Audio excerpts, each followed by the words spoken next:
The movie is The Menu. So The Menu is the story of Margot and Tyler, this young, affable, wealthy couple who are headed to a private island to experience a once in a lifetime dining experience unlike anywhere else in the world. It's a limited menu of just 12 people arriving at this island to experience this wonderful Chef Slowick, and this incredible 7-course menu that he's put together of all kinds of food, right? Really fancy stuff, whether that be like a chicken breast that's been slow roasted over a fire, or sea foam on a rock, things that really wealthy people eat. The menu is a horror feature because, unfortunately, for Margot and Tyler, things start to go awry as the evening goes on. And it turns out that this experience is about much more than just the food on the plate. But the film, I think, does a really clever job of becoming just a bit of a dig at the wealthy, right? The people out there who are willing to pay $1,300 a plate for just extraordinarily silly ideas as far as food are concerned, at least to the rest of us. The movie is directed by Mark Mylod. I don't know how to say his name. I should have looked it up before we started. But he is a prominent director of HBO's Succession. He actually used a lot of the crew from Succession on this movie, same producers. And Succession is, if you've seen it, also a dig at the upper class. Very, very excited to talk about The Menu. Andy, what'd you think? I really enjoyed this, and I was kind of skeptical going in. I'd seen the trailer ad nauseum in the theaters, and it looked kind of generic, kind of predictable. It looked like the kind of thing that you've seen before, and the trailer seemed to give away the whole movie. But it turned out to be quite different than I thought. It goes in a little bit different direction. It is definitely a critique of the wealthy, but it's also critiquing some other things. Like it's kind of critiquing connoisseurism. Think of the foodie who just has to a food snob, basically, which you could translate to other, music snobbery or film snobbery. It's kind of is that in the way that kind of thing ruins certain types of art.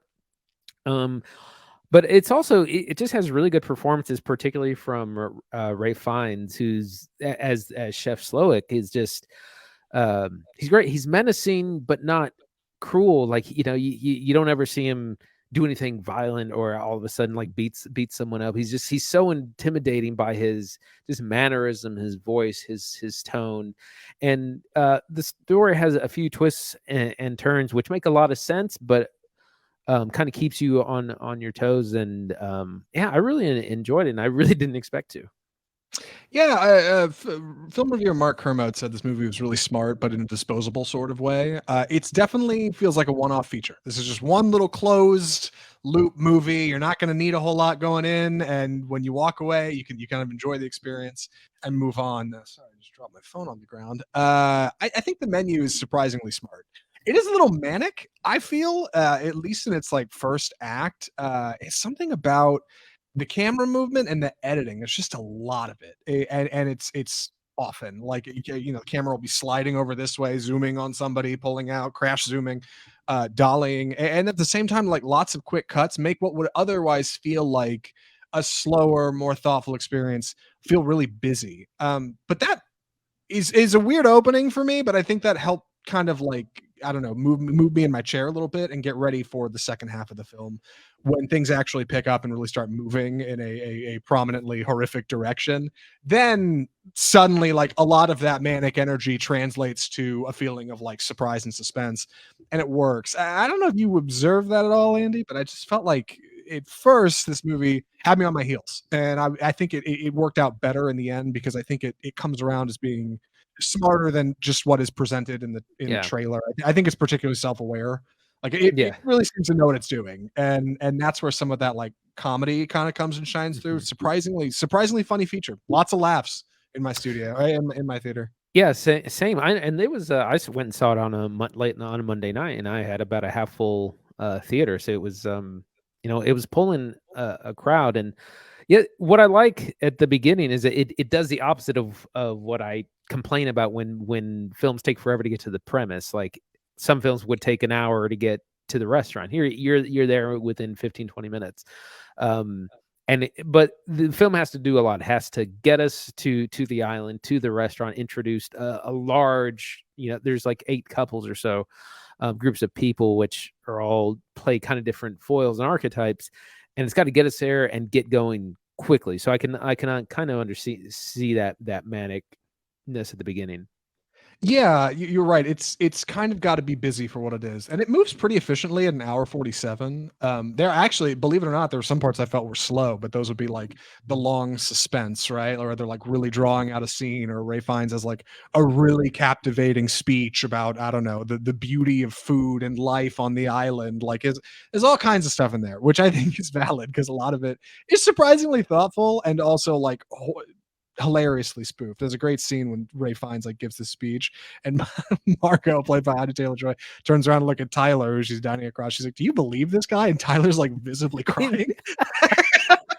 He's Because moved he to tears. totally believes what's being said. One of a few very funny moments in the movie, but ultimately, like I think I was really surprised by how well it manages to navigate what seems like a thin idea. Andy's right; the whole thing feels like it's in the trailer. And I said last week on the show, I told Andy like I don't want to know, I don't know if I want to go sit for this movie for an hour 47 when I already know it's going to happen. And like pleasantly, there's much higher highs than just, oh, here's what I think is going to go on in the trailer. Like it's somebody said on Twitter, it plays one note, but it plays it really well. And I think there's more than one note there. But I agree, like it's simple and it hits it right on the head. It nails exactly where it needs to be. Yeah, absolutely. I wanted to get into our cast a little bit. Of course, we have the great Ray Fiennes as the chef Slowick, who has, he runs this kitchen. I mean, it's like clockwork. He just talks and claps, and his work is just know exactly what to do. He's great. Nicholas Hoult is this, wealthy jerk. And Margot is very different. She's much more kind of down to earth. She's more, she's not impressed by any of this. And, she keeps being told, people keep telling her, they're like, you're out of place. You don't belong here. Without being soft. But we also have these interesting couples. We have John Leguizamo is playing this director actor who's kind of in the twilight of his career. We have some tech bros there, just wanting to flex their money. We have the food critic who makes and breaks careers and restaurants, and we have some old money there as well. And so all these people kind of play off of each other. It's a really interesting ensemble. Yeah, I was surprised at like how effective the cast is. You see a lot of familiar faces that you'll think I've seen them in something else, but I can't exactly narrow where. Arturo Castro had a show on Comedy Central.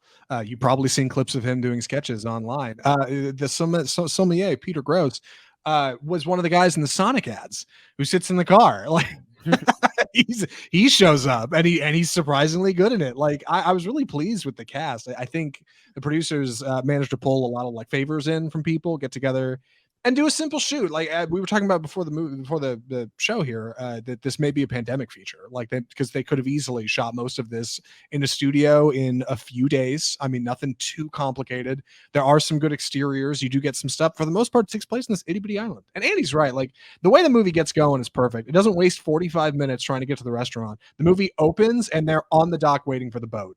And the boat is like pulling up as yeah. it's like just really gets to it. And I think that stuff's important, like because it keeps the movie moving and it keeps you getting into suspense quicker, which is good stuff. I do want to talk about that. Ralph Fiennes like really turns it on in this movie as this very menacing chef who, like Andy said, is not like mega evil or anything and is not like full Voldemort menacing all the time. People have honest conversations with him. He's got funny lines in the movie. Like he expresses a good range of emotions as a relatively believable yet self-appointedly tortured artist who believes that like nobody appreciates what he's doing anymore, so he has to go bigger and bolder and create this swan song masterpiece for the world. And that's what he's doing with these diners. This is an experience unlike any other. This is the best in the world. I did like our cast. I was surprised how much we got to know everybody, like all the other diners. You think with a cast of 12, not including our actual chef and the staff at Hawthorne, that might be a little full, but you do a really good job of kind of getting just enough on everybody. You get just enough dirt on everybody in the room that you feel pretty satisfying when you start to find out like why they're there and how they've gotten there and like what their purpose is. And they do a good job of setting up Anya Taylor-Joy as Margot as kind of this like question mark in the middle of all of it. Why is she here? What's going on with her? She's the one we really need to get answers on, and she's also functionally our lead. Ultimately, I think I was really satisfied with the menu. It was different, but smart. Right. But I wanted to touch on Ray Fiennes, like you said. Uh, this is obviously a criticism of the wealthy class as well, but it's also a criticism of the artists and people who kind of bow to that as well. And he's kind of, it's a self indictment as well, because he is admitted to doing the same thing. He's like, oh, I'm owned by this wealthy person. This person is what kind of controlled me, and it not allowed me to be the artist that I want to be. And so it's an interesting dynamic, because Tyler, who's wealthy, wants to be like Chef Slowick. He wants his approval. He wants to talk to him, and but he's essentially not he's not a chef. The chef is not a wealthy person, and so he doesn't have that same kind of power. But he has a different kind of power because of being such a highly regarded chef. I wanted to also last person I wanted to touch on is Hong Chow, who plays Elsa. She's kind of the right hand man of Yeah. and it just does this great deadpan calm. She's an Asian lady. She you might recognize her from HBO's Watchmen. She plays Lady True. Oh uh yeah, you're right. She is Lady True. and it's just a bit of that same character, very threatening but very like like she'll talk to you very slowly, very calmly while you're getting a knife in your back kind of person. But another fun character in this. Yeah, Hong Chow's great. There were some folks on Twitter saying she steals the whole show.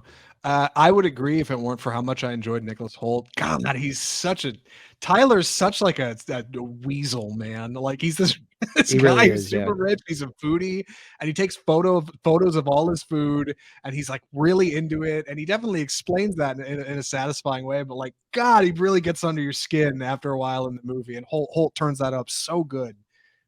He's phenomenally unlikable when he needs to be. Far cry from Mad Max Fury Road. Overall, yeah, I was really pleased with the menu.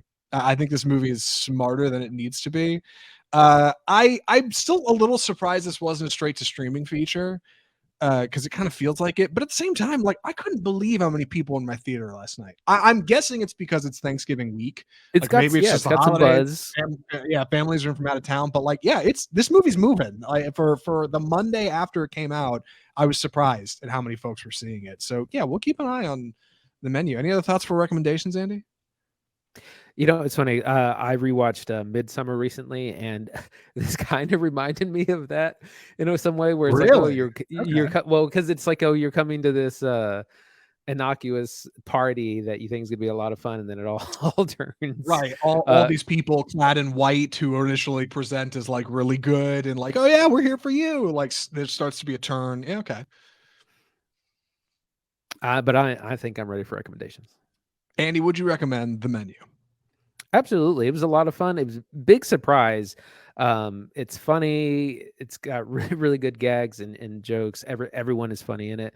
Great performances from our stars: Anya Taylor-Joy, Nicholas Hoult, Ray Fiennes, John Leguizamo.